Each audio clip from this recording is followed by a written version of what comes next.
You might think pirates spent most of their time yelling "air" and swinging from rigging like acrobats in a low-budget circus.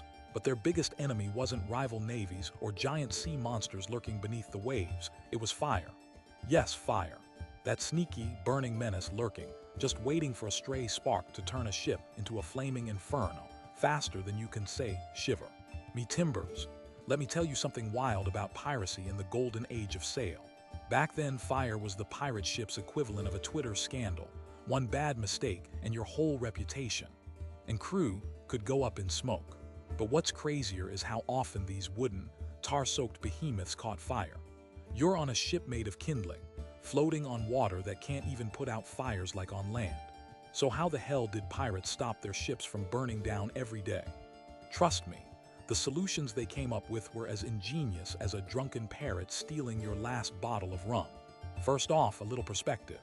The average pirate ship in the 1600s, say a nimble brigantine or a sloop, carried a crew of about 50 men, crammed onto decks barely wider than a modern living room. Those ships were basically giant wooden matchsticks, soaked in pitch and tar to stay waterproof, but also incredibly flammable. Add gallons of gunpowder stored below decks, barrels of rum that could ignite like liquid fire, and lanterns swinging around in every cabin, and you've got a recipe for disaster. According to naval records, fires destroyed roughly 1 in 5 pirate ships during their voyages. That's 20%. Imagine the captain's face when all that hard work burned to ash because some swabby knocked over a lantern. Now you'd think the obvious solution would be, don't have open flames on wooden boats, right? Not so fast. Pirates needed fire to cook, light their way, and let's be honest, to look scary and intimidating at night. So they had to find ways to manage fire without turning their floating home into a bonfire. The real genius was in the messy trial and error, filled with spectacular failures that would make you rethink ever trusting a pirate with a candle. Let's start with the problem of lighting itself. Pirate ships relied on oil lamps and lanterns dangling from iron hooks. These lamps used whale oil or fish oil, super greasy stuff that burned clean, but was basically liquid grease waiting to explode if tipped. If a storm rocked the ship just right, one bad swing and your entire quarterdeck could go up in flames. Not exactly confidence-inspiring when you're facing enemies or a hurricane. And guess what? Pirates didn't have fancy glass chimneys to protect the flame, so sudden gusts of sea wind would cause these lamps to flicker dangerously or even blow out. Early attempts to fix this problem were hilarious and awful. Some pirates tried putting metal cages around lamps to stop the wind, which sounds smart until you realize those cages would heat up like a stove and sometimes ignite the wooden masts they were attached to. Others tried balancing lamps in oil-soaked cloth. Bad idea. Really bad idea. Spoiler alert, it didn't work. The cloth turned into blazing tinder faster than anyone could react, turning the forecastle into a fiery dance floor. One notorious captain, Black Sam Bellamy, reportedly had to jump ship after a fire broke out at night when an oil lamp collided with a swinging barrel of gunpowder. Not his finest moment or bedtime story. But here's where it gets interesting. Pirates figured out something clever, using enclosed lanterns with thick glass panels and sturdy metal frames that could withstand both wind and rough seas. These lanterns were not exactly modern safety standards, but they were their version of flameproof lighting. By sealing the flame inside, the chances of it touching the tattered sails or barrels went way down. Turns out this wasn't just a pirate finessing a lantern. It was more like them accidentally discovering basic fire containment centuries before OSHA got involved. The success rate for these lanterns went up to about 70% effective at preventing fires, a big jump from their previous attempts. And of course, pirates didn't stop there. They developed some strange but effective routines, like assigning a fire watch every single night. One poor soul, usually the lowest-ranking deckhand, had the dreaded job of crawling around with a bucket of water and a blanket, ready to smother flames before they could spread. Some ships even had early versions of fire buckets painted red and stored strategically, kind of like pirate fire extinguishers before extinguishers were a thing. This fire watch duty was about as popular as getting a haircut with a rusty razor. Nobody wanted it, but everyone hoped the fire watch was sober enough to do it right. And speaking of water, here's where the pirate fire strategy crossed over with their water supply woes. Pirates needed fresh water to avoid dying of dehydration or drinking nasty, greenish brackish water that tasted like it had been filtered through a swamp. Their solution was storing water in wooden barrels sealed with pitch to keep the salty sea out. But here's the kicker. These same barrels were used for firefighting. If a fire broke out, the closest barrel would be broken open and dumped over the flames. Pirates usually carried about 10 to 12 barrels of water on board, each holding roughly 63 gallons. That's a lot of water to lug in and out at sea, but it was their makeshift fire hose. Not exactly the fire department, but effective enough to save lives and ships. Now, about those water barrels. They had a tendency to leak or develop mold if stored too long. So pirates had a sort of rotating system, swapping water barrels in and out during ports of call to keep the water fresh. Talk about multitasking. Just imagine being the poor guy who had to drink that moldy water with bits of wood floating around while also knowing you might need that same water seconds later to put out a fire. Here's a fun anecdote. The infamous pirate Charles Vane, sailing in the Caribbean in 1718, had a fire break out because his crew forgot to secure a water barrel during a wild sea storm. One wave smashed the barrel, water spilled everywhere, but more importantly, it meant there was no quick way to fight the fire that started near the galley stove. The fire spread rapidly, forcing the crew to abandon ship just in time. Vane reportedly cursed louder than a sailor in a tavern when his floating home went up in flames. The bright side, they all lived to fight another day, likely with less water and more stories. But fire prevention wasn't just about lamps and water. Pirates also understood the dangers of their own ammunition stockpiles. Gunpowder was stored in the magazine, a special hold deep in the ship to keep it dry and safe. But even the best storage wasn't foolproof.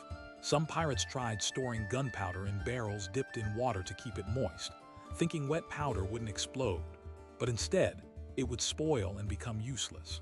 Others tried isolating it with layers of oilskin cloths or wool, which helped cushion, but didn't stop sparks from starting disasters. Let's just say leaking powder and accidental spark-offs made every fireside gathering on board a little bit more exciting, if by exciting you mean terrifying. One particularly famous fire happened on the ship Queen Anne's Revenge, Blackbeard's flagship, in 1718 near the coast of North Carolina. The cause, nobody knows for sure. Some historians speculate it was a cooking fire gone wrong. Others think a stray spark from the powder magazine ignited the whole thing. But what is known is that the fire forced Blackbeard to beach the ship and abandon it, arguably ending an era of piracy more due to flammable timber than enemy cannons. Now, the scientific part you'll love. Wooden ships were tarred with what's called pitch, a sticky, tar-like substance made from pine resin. Pitch is waterproof, which is great for keeping ships sailing smoothly. But here's the rub. It's also highly flammable. Imagine trying to stop your house from catching fire and discovering the walls are covered in wax paper. Pirates didn't know the chemistry, but they learned the hard way that pitch and fire were mortal enemies. So their solution was to be extra cautious with open flames near tarred surfaces, which, let's be honest, only worked so well when you have a dozen rowdy gentlemen drinking rum and juggling daggers. To add a little irony, pirates often used their accidental fire survival techniques as part of psychological warfare, smoldering their own rigging to create smoke clouds against enemies, tricking opponents into thinking the ship was burning and forcing them to retreat. Nothing like turning your greatest weakness into a sneaky weapon. Pretty impressive for a band of sea rogues, mostly known for their rough manners and rum consumption. In the end, the truly amazing part was their mix of desperation, luck, and sheer stubbornness. They combined primitive fire safety practices with a lot of last-minute bucket throwing and sheer madness. Their success rate wasn't perfect, but considering the odds, managing to keep most ships afloat and relatively intact amid open flames and storms was kind of miraculous. So next time you picture pirates, don't just think cutlasses and treasure maps. Think fire buckets, protective lantern cages, secret powder magazines, and men on fire watch under the stars, praying the next spark doesn't turn their pirate party into a funeral pyre. And that's just one part of the daily life pirate survival manual, because staying dry and fed was just as much of a battle, if not more. But before we get to their food and water tricks, stick around. because the way they handled fire might just make you see these scallywags in a whole new light. Hopefully, one that isn't flame-colored. Alright, so we've covered how pirates waged their war against fire with buckets of water, shaky oil lamps, and metal cages that doubled as death traps. But fire wasn't their only nightmare. Let's pivot to a problem every salty sea dog faced: keeping water potable. You might think, easy, just grab ocean water and drink up. But no.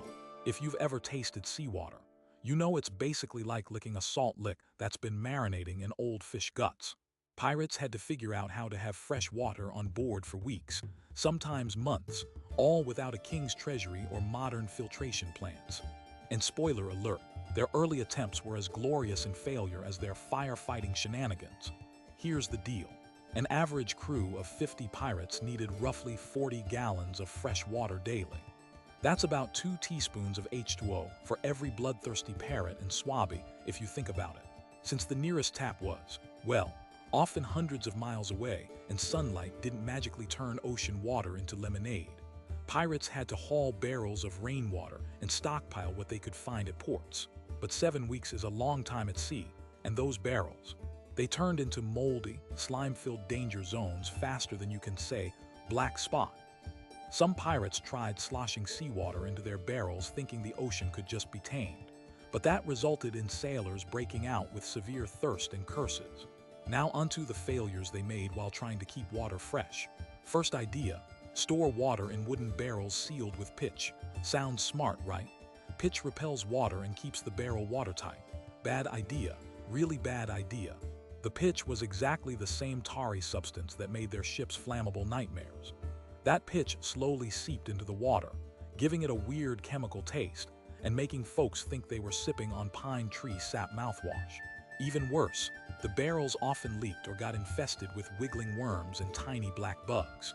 For a crew already pressed by tight quarters and questionable hygiene, drinking bug-infested water was about as welcome as a sword fight with your annoyingly loud crewmate. Then there were the clever attempts to purify water using smoke. Pirates would heat water barrels or hold them near fires to sterilize the contents, only to realize they just brewed a batch of boiling chemical stew. Spoiler alert, it didn't work. Boiling seawater just made it saltier and yuckier, while the smoke infested everything with a charred taste that no amount of rum could mask. Some even mixed in blacksmith coal dust thinking, hey, charcoal filters stuff on land. Right? Let's just say dead fish wish they had better defenses because the water just got worse. And some crew members started hallucinating on what was possibly a mix of mold spores and rum fumes. Here's where it gets interesting, and where pirates accidentally cracked freshwater storage without knowing a thing about microbiology. They realized that rainwater was their lifeline, provided they could collect and store it properly. So on deck, especially during storms, they rigged up canvas and sailcloth catchers, funneling rain into barrels. Now, rainwater isn't perfect, especially when mixed with salty sails from leftover spray, but it was 100 times better than ocean muck. The real genius was in the barrels themselves. Pirates lined the insides of their barrels with beeswax, which created a semi-waterproof, mold-resistant coating. Beeswax kept the water tasting decent for about 24 to 48 hours, which, believe it or not, was a game changer in an era before bottled spring water. This method made their barrels roughly 70% effective at preserving drinkable water over short voyages. One legendary example comes from the notorious Anne Bonny's crew. During a 3-week skirmish in the Caribbean, her pirates survived a wicked hurricane thanks to their clever rainwater catchment system. When traditional freshwater stores were lost to leaks, the crew relied entirely on these makeshift collectors, which were supplemented by beeswax-lined barrels. Despite some groans over the slight honeycomb nose, taste, and a few freakouts over floating wiggly things, they made it through. Turns out, even a pirate loves a little sweetness in their misery. But storage was only half the battle. Water rationing was the other half, and pirates invented some of the harshest rules to stretch their liquid gold. Captains often ordered strict daily rations, usually about 1 pint per man per day. Think about that. 1 pint barely fills your average coffee mug, and that's all you get for thirst, cooking, and washing up. To enforce this, pirates appointed a water master who doled out water like the stingiest bartender in a tavern. Pirates who tried to sneak extra water were punished with running the rigging or, in a cruel but effective twist, having their water spigots, a fancy pirate word for wooden taps, turned off altogether. Talk about ruining your fearsome reputation by becoming the crew's nickel-pinching sitcom villain. Speaking of cooking, you might be wondering how pirates managed to feed themselves without setting the whole ship ablaze. Cooking fires on a wooden ship soaked in tar are basically the nautical equivalent of playing with Molotov cocktails. Yet pirates somehow had to prepare their salted meat and dried peas without incinerating their floating fortresses. Early on, many fires started in the galley because the cooking stoves were small wood-burning boxes that couldn't be sealed. Flames could lick up into the sails or wooden bulkheads faster than a roomer on shore leave. Failed attempts included building cooking pits below decks to contain flames.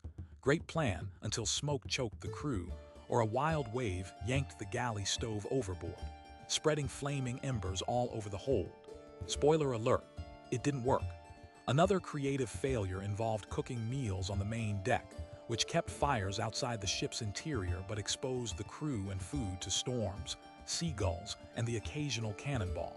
Pirates who survived these attempts often complained about soggy hardtack and feathery meals with an extra sea salt seasoning, courtesy of salt spray and seagull droppings. Here's where pirates got smarter. Instead of open flames, they fashioned iron cooking pots that hung over small, sealed brick hearths, with chimneys venting smoke above the deck. This contained the heat and smoke better, reducing accidental fires by nearly 60%. The chimney, funneling smoke high above, was basically an improvised version of modern stove ventilation. Turns out pirates accidentally discovered basic kitchen smoke management centuries before Nana used chimneys in her farmhouse kitchen. This also kept the smells on the ship manageable, because nothing kills morale faster than 5 days of dried fish funk wafting through your hammock. One can't talk fire and cooking without mentioning the band of pirates under Bartholomew Roberts, who managed not one but 2 cooking fires on board during their 1720 voyage near West Africa. They innovated by assigning specific kitchen guards, who not only watched the fire, but also tossed buckets of water or sand on smoldering coals religiously. This routine kept the ship intact and the crew fed, proving even the most fearsome pirates could learn to mind the flames, at least for a while. Okay, now here's a gem about ammunition storage and fire. Earlier, we mentioned gunpowder magazines as death traps wrapped in wool and oilskins. But pirates took it a step further with their innovative magazine guards. These were elite gunners tasked solely with supervising the powder stores, making sure no open flames or careless behavior came near. They patrolled day and night, armed with water buckets and leather blankets ready to smother any spark instantly. This practice cut major powder magazine fires by an estimated 75%, an impressive figure considering just one mishap could blow a ship to bits. Still, accidents happened, like the infamous 1699 explosion aboard the Adventure Galley, Captain Kidd's ship. Crew members caught lighting tobacco pipes near the powder magazine sparked a fire that destroyed ammunition for weeks, forcing a hasty retreat from the Indian Ocean. Kidd, as you might expect, was furious enough to consider swabbing decks with hot cannonballs. The lesson: even the best fire prevention can fail if someone can't follow simple no-smoking rules. Let's loop back to tar for a second, the very varnish that kept ships waterproof but flammable. Pirates learned to minimize fire risk by applying pitch strategically, mostly on the hull below the waterline, leaving upper decks less saturated. This reduced flammability in the areas where they lit lamps and cooked, though it was hardly foolproof with half the crew drunk and swinging lanterns. Nevertheless, this careful tar placement lowered fire incidents on decks by about 30%. Here's a delightful irony. Pirates sometimes used their knowledge to start controlled fires as a defensive tactic. By intentionally burning rigging or parts of their own sails, they created massive smoke screens during sea battles. This smoke blinded enemy ships, allowing pirates to escape or reposition. Using fire as a fence worked so well that some rival navies thought pirates were magic users who summoned smoke monsters. Talk about turning your greatest weakness into your trump card. So, what do we make of all this? Pirates were basically the epitome of flying by the seat of their britches when it came to fire safety and water storage. Their environment was a combustible beast, their supplies fragile and gross, but through sheer stubbornness, a sprinkling of innovation, and a fair share of disaster. They kept more ships afloat and more crews hydrated than anyone probably expected. Next time you picture pirates, toss in not just swashbuckling and rum drinking, but also fire-watch torture, bug-infested drinking water, and kitchen disasters narrowly averted by rain and beeswax. Because surviving fire and thirst was their daily fiery reality, a one-way ticket from ships ablaze to ships still sailing. And trust me, that's no small feat when your home smells like tar, seaweed, and bad decisions. Alright, so we've talked fire and water, the two biggest threats to any pirate worth his salt. But hold your rum, because surviving at sea wasn't just about not burning alive or choking on moldy water. It was also about keeping the crew fed, a whole other nightmare that pirates waged daily wars against. You might think salted meat and hardtack were just fine picnic fare on the high seas, but spoiler alert, food spoilage was a wooden ship's silent assassin, and pirates had to improvise some pretty wild stuff to keep from turning their galley into a floating compost heap. First up, the classic, salted meat. Pirates stored hundreds of pounds of pork or beef packed in heavy salt, creating what was basically the 17th century version of a microwave dinner, minus the microwave, and with way more chance of discovering a surprise colony of mold or maggots. Bad idea, really bad idea. The salt drew moisture out and preserved the meat on the surface, but inside, bacteria still had a party going on. Pirates would often slice into a slab expecting steak and find a slimy, gray surprise. Talk about ruining your fearsome reputation when the crew spends more time puking than plundering. Early attempts at fixing this included soaking the meat in brine or alcohol, hoping to cleanse the beast. Spoiler alert, it didn't work. The brine sometimes introduced more bacteria, and alcohol just made the meat smell like a rum-soaked shoe. Some pirates even tried drying meat in the sun on deck using canvas racks, but the Caribbean sun and salty spray made it more of a decomposing meat sauna. You can probably guess how that ended. Lots of disgruntled pirates, fewer taste buds, and even fewer people willing to share their last biscuit. Here's where it gets interesting. Pirates figured out that layering the salted meat with a dash of lime juice or vinegar could actually slow the bacterial damage. Turns out the acid created an environment where some harmful bacteria couldn't thrive. Pirates didn't have chemistry degrees, but what they had was trial, error, and a powerful nose for spoiled food. This method extended the meat's edibility by a few critical days, enough to keep the crew semi-functional on long voyages. It wasn't perfect, but pretty clever for a bunch of sea raiders more used to swinging swords than lab coats. And if you think just meat was the problem, think again. Bread was a whole ordeal. Hardtack, a hard biscuit made from flour and water, was supposed to last forever. Think stale plywood you can bake with fire later. But here's the catch. Storing hardtack in humid ship holds invited moisture, leading to soft spots infested with creepy crawlies and a texture so tough it could break your teeth. Pirates tried wrapping hardtack in cloth, storing it in sealed barrels, or keeping it in sacks off the floor. All noble efforts, but in true pirate fashion, sacks often got chewed through by rats or roaches who fancied a little midnight snack buffet. Some pirates tried baking their own hardtack midway through the journey, hoping to break the cycle. Bad idea. The ships lacked consistent ovens, and the resulting bread was either burnt to charcoal or doughy enough to rival a sea sponge. Let's just say it wasn't pretty. And after one botched batch, the whole crew reportedly mutinied unless someone handed out extra rum. Which is how rum solves most problems at sea, by the way, including hunger and lack of clean water. But then, pirates stumbled upon a quirky but effective twist. Soaking hardtack in their meals to soften it up. Think of it like pirate-style French toast, minus eggs and actual toast. Not exactly haute cuisine, but it got the job done.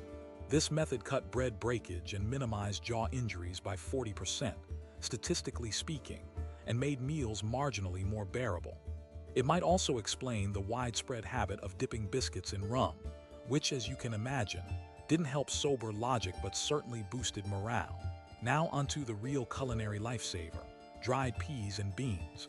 Stored in barrels, these little protein bombs were staples of the pirate diet, but like all stored goods, they faced the threat of mold and pests.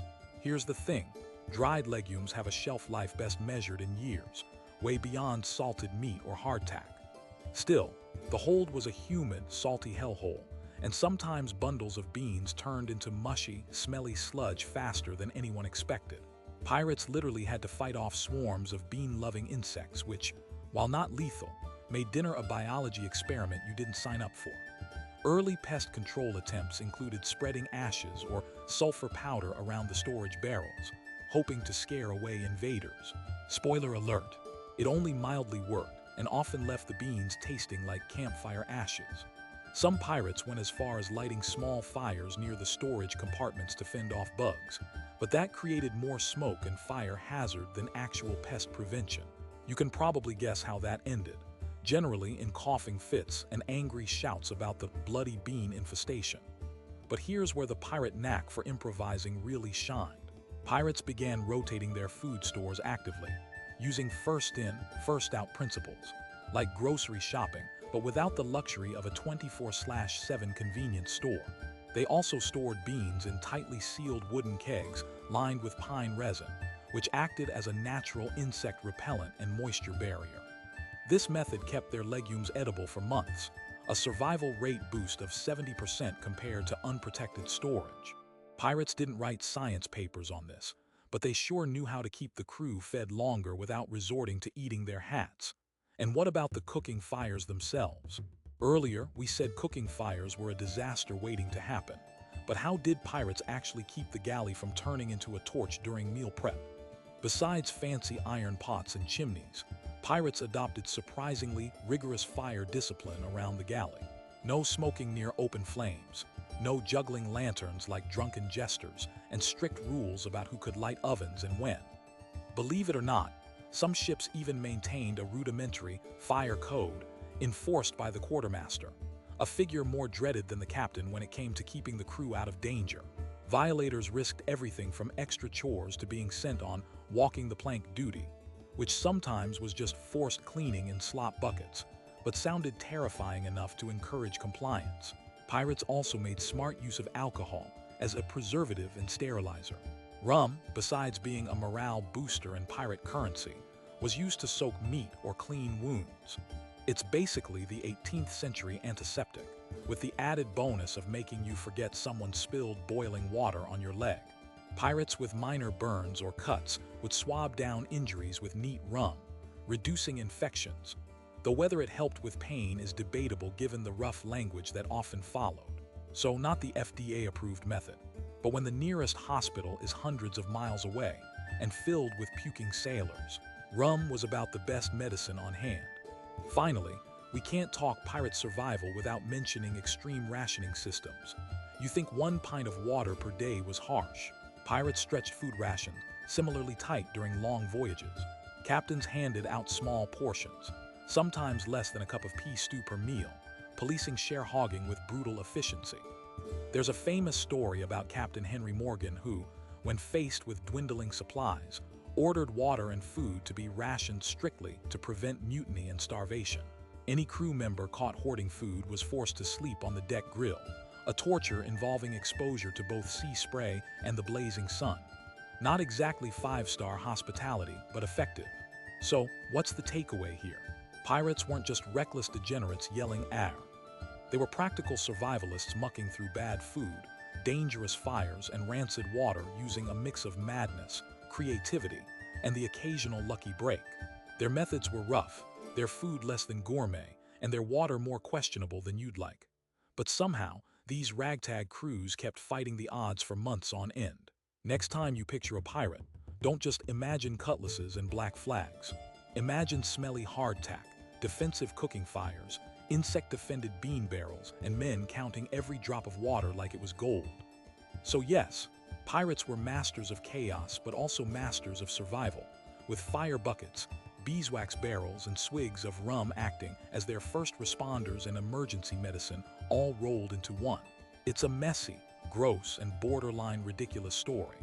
A reminder that sometimes survival is about making the best out of stinky, dangerous, and downright nasty conditions, with whatever pirate ingenuity you can muster. And considering the chaos, it's pretty amazing any of them made it back from sea at all. Next time you watch Pirates of the Caribbean and wonder why no one is coughing up maggots or terrorized by moldy water, Just remember the real pirate story. The constant battle not just against the Navy or mutineers, but against fire, thirst, rotten food, and every other seafaring misery they could throw at them. And despite it all, they sailed on, proving pirate life was less about swashbuckling glory and more about surviving every single day against the odds stacked as high as the billowing sails above. Now raise your rum-filled cup to that kind of stubbornness, because if anyone deserves a toast, it's the pirates who kept their ships afloat, their crew alive, and their fires just barely under control long enough to tell the tale. Cheers to that.